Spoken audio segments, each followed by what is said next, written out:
Welcome welcome to online career classes. Online career classes में आपका स्वागत है। हम आज पढ़ने वाले हैं केमिस्ट्री क्लास फर्स्ट ईयर के लिए, और इसमें हम आज पढ़ेंगे हाइड्रोजन पेरोक्साइड। इससे पहले की कक्षाओं में हम हाइड्रोजन के बारे में काफी कुछ पढ़ चुके हैं। आज है हमारा टॉपिक जो है वो है हाइड्रोजन पेरोक्साइड। तो हाइड्रोजन पेरोक्साइड क्या होता है इसके बारे में जानते हैं। तो एक तो हाइड्रोजन हो गया पेरोक्साइड, और इससे पहले अगर हम बात करें तो एक होता है ऑक्साइड। ऑक्साइड क्या होता है? तो ऑक्साइड जो होता है, अगर किसी भी धातु के साथ या किसी भी परमाणु के साथ जब ऑक्सीजन जुड़ जाता है, और ऑक्सीजन जुड़ने के बाद जो ऑक्सीजन युक्त कंपाउंड बनते हैं उन्हीं को हम कह देते हैं ऑक्साइड। जैसे जैसे देखते हैं ऑक्साइड। सबसे पहले तो हम छोटी सी हेडिंग लगाएंगे ऑक्साइड।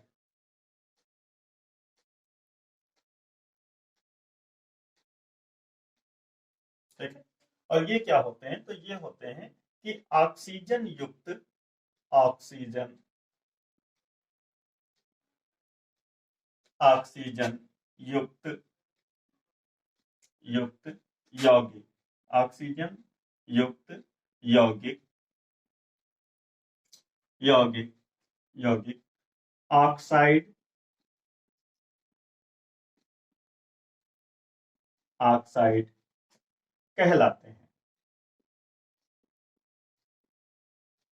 कहलाते हैं। तो ऑक्सीजन युक्त जो हमारे यौगिक होते हैं ये क्या कहलाते हैं? ऑक्साइड कहलाते हैं। जैसे जैसे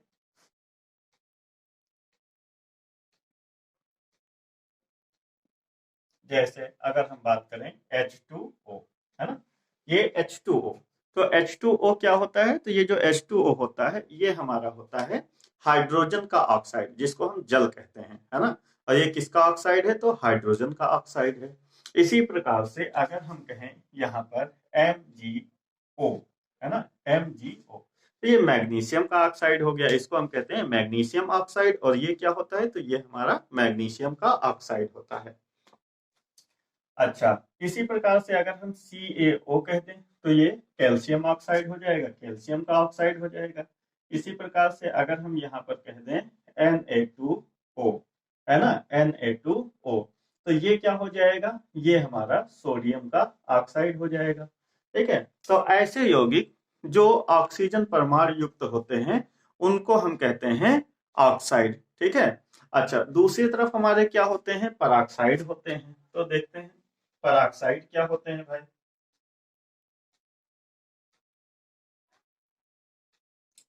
पराक्साइड, ठीक है। तो पराक्साइड क्या होते हैं? तो पराक्साइड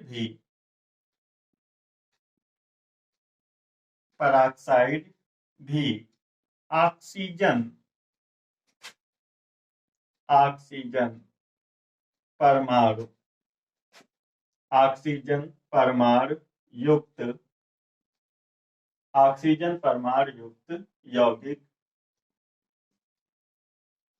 यौगिक यौगिक होते हैं। ठीक है, होते हैं। जैसे जैसे H2O2, Na2O2, BaO2 आदि। H2O2 ये क्या होता है? इसको हम हाइड्रोजन पेरोक्साइड कहते हैं। Na2O2 ये हमारा सोडियम पेरोक्साइड हो जाता है। और BaO2 इसको हम बेरियम पेरोक्साइड कहते हैं। तो अंतर क्या है आखिर दोनों में? ये भी आपके ऑक्साइड होते हैं, ये भी ऑक्सीजन युक्त कंपाउंड है, और ये भी हमारे ऑक्सीजन युक्त कंपाउंड है। लेकिन इसको हम कहते हैं ऑक्साइड और दूसरे को हम कहते हैं पेरोक्साइड। तो आखिर इसमें क्या अंतर है? तो इसके अंतर को सबसे पहले हम समझते हैं। इसके अंतर को समझने के लिए हमको समझना पड़ेगा ऑक्सीजन को। ठीक है, क्योंकि ये सारी कहानी ऑक्सीजन से ही शुरू हो रही है और ऑक्सीजन पे ही खत्म हो रही है। तो देखते हैं कि ऑक्सीजन ऑक्सीजन की क्या कहानी है। तो ऑक्सीजन जो हमारा होता है, ऑक्सीजन, ठीक है, ये ऑक्सीजन जो है,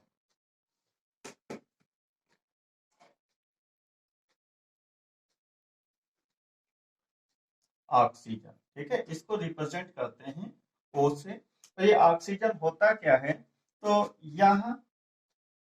यह पी ब्लॉक है ना, पी ब्लॉक के 16वें वर्ग का सबसे प्रथम, ठीक है, पी ब्लॉक के 16वें वर्ग का सबसे प्रथम तत्व है, ठीक है। इसकी सामान्य ऑक्सीकरण संख्या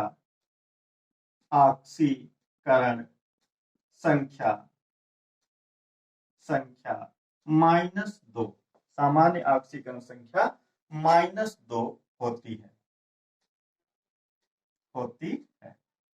अच्छा, इसको देखते हैं कि ये ऑक्सीकरण संख्या -2 होती है, ये क्यों होती है।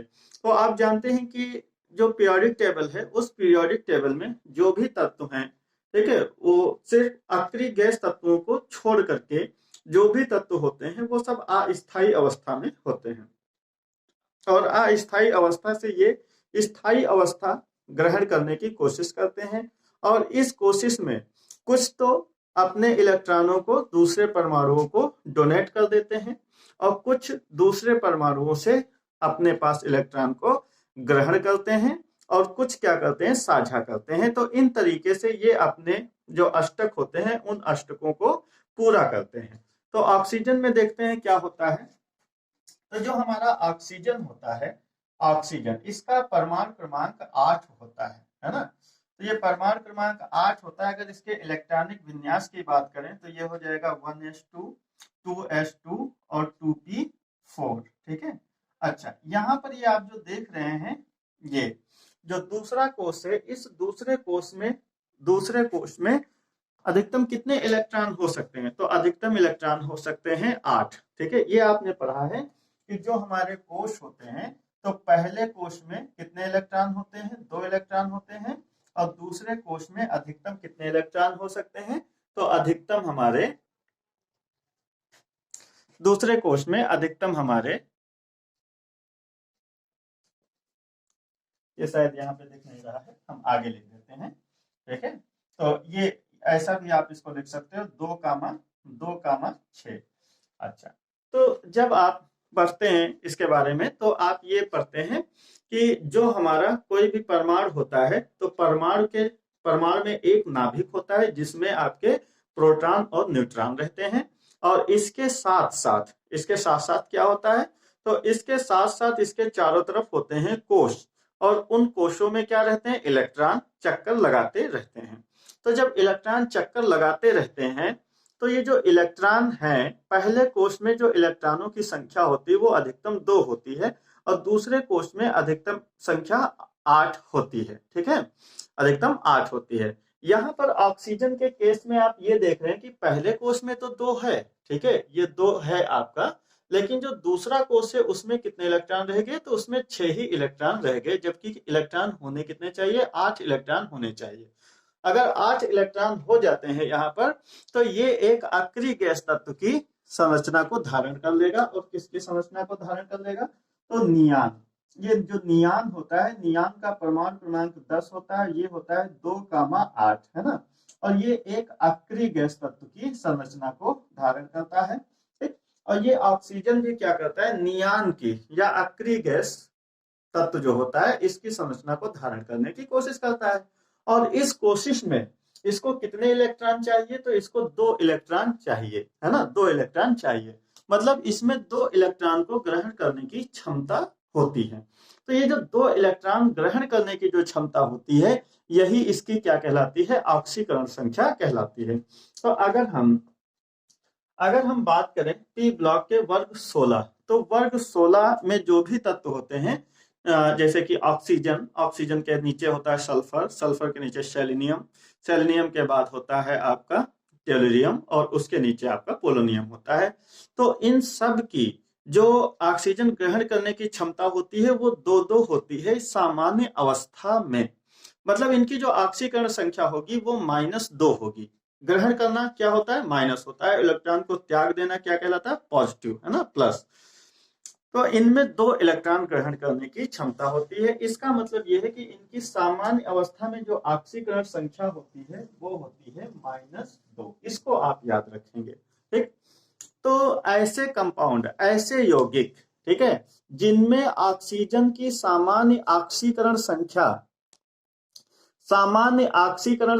-2 हो, वो आपके ऑक्साइड कहलाते हैं। क्या कहलाते हैं, ऑक्साइड कहलाते हैं। जैसे ऊपर वाले में आप देखें कि यहाँ पर ऑक्सीजन है ना, ये हाइड्रोजन है, हाइड्रोजन की ऑक्सीकरण संख्या होती है +1, और +1 और +1 कितने हो गए, +2। जब इसकी ऑक्सीकरण संख्या कितनी है, अगर इसकी बात करोगे तो यहाँ पर 1 था, लेकिन ये 2 है, तो 2 होने की वजह से ये कितना हो गया, +2। और जब ये +2 है तो इसके पास कितना होगा, -2, है ना। इसके पास क्या होगा, -2 होगा। इसी प्रकार से Mg ये होता है क्षारीय मृदा धातु, और इसकी ऑक्सीकरण संख्या +2 होती है। तो इसके सापेक्ष इसकी ऑक्सीजन की कितनी होगी, -2 होगी। ऐसे ही यहाँ पर कैल्शियम की +2 होती है, तो ऑक्सीजन की क्या होगी, -2 होगी। सोडियम की +1 होती है, लेकिन 2 यहाँ पे लगा हुआ है, इसलिए ये कैसा हो जाएगा, +2 हो जाएगा। तो इसका कितना होगा, -2 होगा। तो यहाँ पर जो आप देख रहे हैं, तो यहाँ पर ये जो ऑक्सीजन है, ऑक्सीजन की जो ऑक्सीकरण संख्या है वो -2 है। ऑक्सीजन की ऑक्सीकरण संख्या -2 है। किस केस में, ऊपर वाले केस में, जिनको हम ऑक्साइड कह रहे हैं, जिनको हम क्या कह रहे हैं, ऑक्साइड कह रहे हैं। तो अब यहाँ पर ध्यान दीजिए कि जिनमें ऑक्सीकरण संख्या, ऐसे ऑक्सीजन के ऐसे यौगिक जिनमें ऑक्सीकरण संख्या -2 हो, तो उनको हम कहते हैं ऑक्साइड। उनको हम क्या कहते हैं, ऑक्साइड कहते हैं। तो एक पॉइंट यहाँ पर और बढ़ाएंगे, इसीलिए हमने जगह छोड़ रखी थी कि ऑक्सीजन युक्त यौगिक ऑक्साइड कहलाते हैं, ठीक है, जैसे ये। और इनमें क्या होता है, इनमें इनमें ऑक्सीजन की या ऑक्सीजन परमाणु की, जो भी आप सीखना चाहें, तो ऑक्सीजन परमाणु परमाणु की ऑक्सीकरण संख्या, ऑक्सीकरण संख्या ऑक्सीकरण संख्या -2 होती है। इनमें ऑक्सीकरण संख्या क्या होती है, -2 होती है। अब जरा हम पराक्साइड में देखें, तो पराक्साइड देखिए, हाइड्रोजन यहाँ पर क्या होता है, हाइड्रोजन, यहाँ पर हाइड्रोजन क्या कितना होता है, +1 होता है, लेकिन 2 लगे हैं तो +2, है ना, +2। अच्छा, यहाँ पर ऑक्सीजन कितने हैं, ऑक्सीजन आपका है 2। ऑक्सीजन कितना है, 2 है। तो जरा यहाँ से देखते हैं, यहाँ से ध्यान दो, यहाँ से ध्यान दो, तो ये हो जाएगा +2 और ये -2। ऐसे ही यहाँ पर क्या हो जाएगा, +2, ये -2, और ये +2 और ये सॉरी, ये -2 हो जाएगा, ठीक है। ये तो ये आपका क्या हो जाएगा, यहाँ पर भी आप देख रहे हैं ऑक्सीजन के ऊपर कितना ऑक्सीकरण अवस्था है, -2, -2, -2। अब जरा थोड़ा और गौर से देखिए इसको, कि ऊपर वाले में ये ऑक्सीजन कितना था, 1 था, और एक ऑक्सीजन पे ऑक्सीकरण संख्या कितनी थी, -2। और यहाँ पर 2 ऑक्सीजन है, 2 ऑक्सीजन के ऊपर ऑक्सीकरण संख्या कितनी है, -2। 2 ऑक्सीजन के ऊपर ऑक्सीकरण संख्या -2, 2 ऑक्सीजन के ऊपर -2।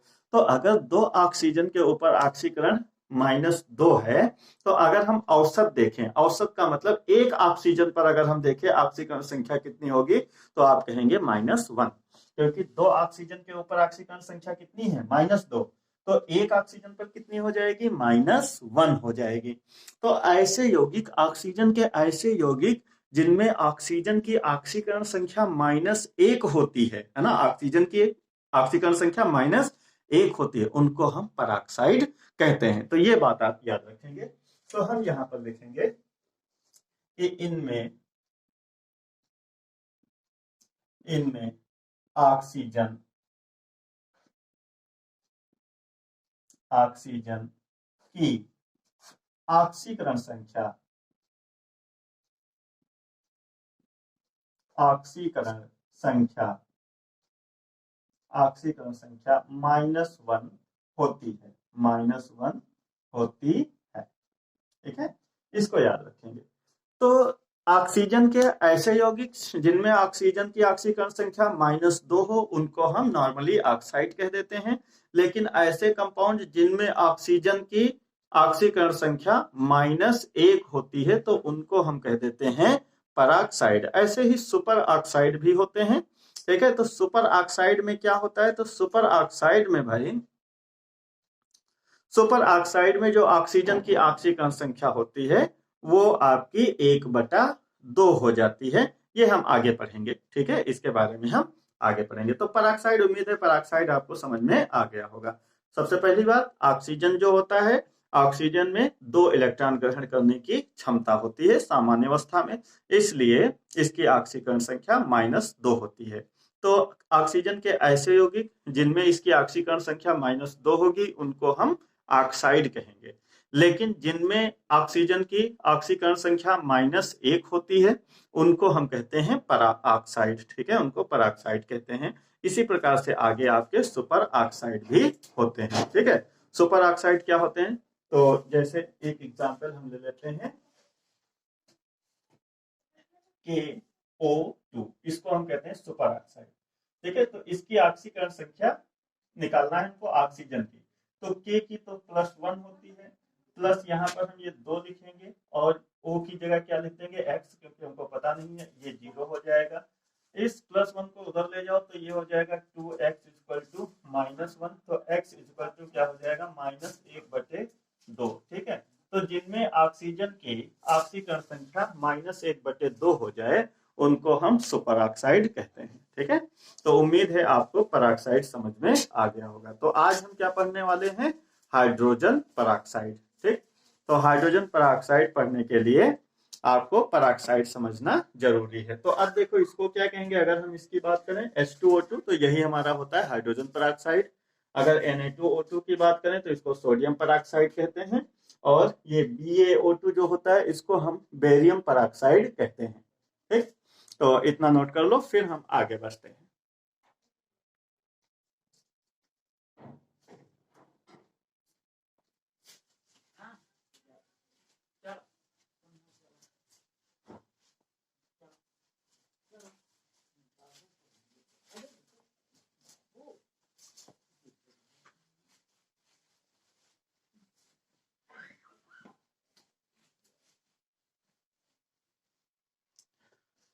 तो अब देखते हैं हाइड्रोजन पराक्साइड। तो अगर हम हाइड्रोजन पराक्साइड के अणु सूत्र की बात करें तो इसका जो अणु सूत्र होता है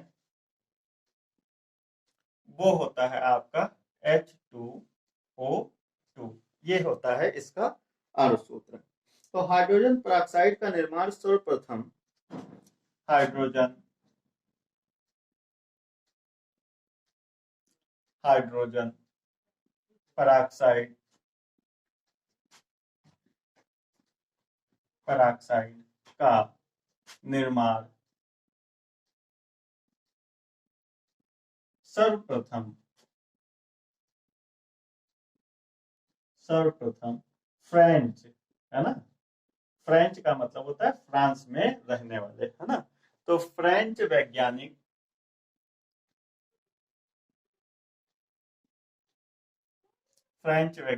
थिनार्ड, फ्रेंच वैज्ञानिक थिनार्ड